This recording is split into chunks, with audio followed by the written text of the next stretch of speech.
WWE's Natalya looks back on the death of Owen Hart, loves his family being celebrated. Hello guys, welcome back to my channel. For WWE Family latest news update, please subscribe the channel and press the bell icon. Few names in the wrestling business resonate with as much legacy and reverence as that of the Hart family. Today, Natalya proudly carries that torch in WWE, representing not just her lineage, but also keeping the memories of her family alive.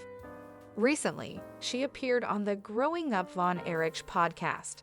During the show, Natalya reflected on the emotional turmoil that followed Owen Hart's passing.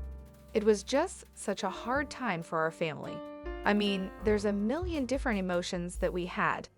And it's funny because the building that we were in last night for Monday Night Raw, the Saddle Dome, that was the building that my family performed in 1997 for a pay-per-view for WWE called In Your House. And it was really the last time my family was all together, Natalya remembered. And I was saying to Brett last night at Monday Night Raw, I was like, this building brings back so many emotions because that was the last time Owen and Brett, and my dad and Davey, that was the last time we were all together. The conversation then shifted towards the legacy of the Hart family. I still think to this day, it'd be so cool if Owen was still here, and we could, he could help me or we could talk about wrestling, Natalya said.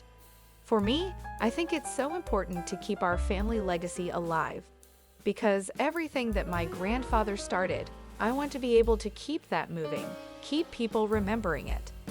Natalya's reflections come at a time when she has recently made her return to WWE Raw, continuing to honor her family's legacy in the ring. That same night, Bret Hart made his return to WWE for the first time in years. If you use any quotes from this article, please credit Growing Up Von Erich and provide a /to wrestling incorporated for transcription pro wrestlers who passed away in the ring.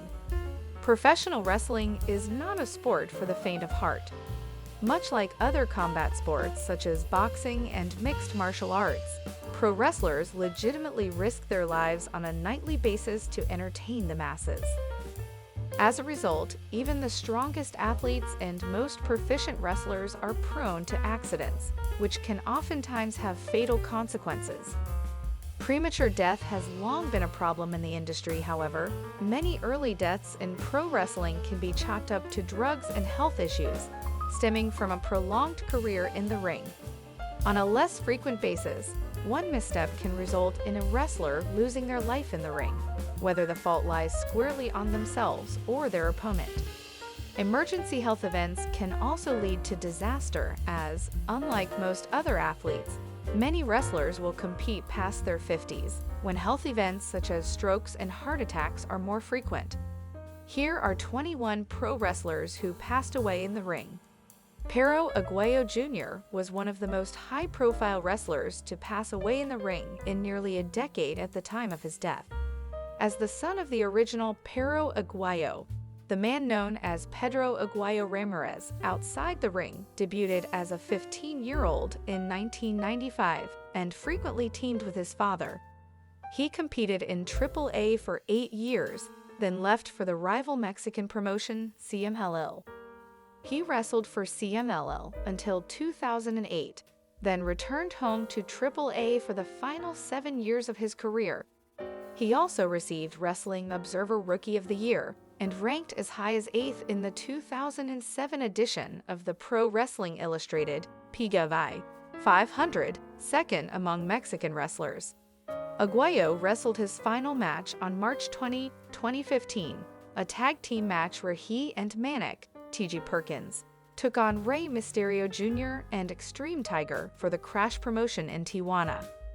According to Mysterio in his A&E biography, Aguayo was to end up in position for Mysterio's finishing sequence, the 619, but instead of getting caught up in the ropes, went through the ropes and down to the floor below. Still, Aguayo ended up properly placed for the 619, but Mysterio missed him when he wound up slouched over the ropes.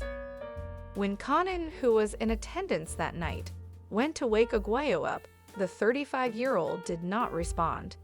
He was pronounced dead at the Del Prado Hospital and found to have died from cervical spine trauma caused by Mysterio's dropkick.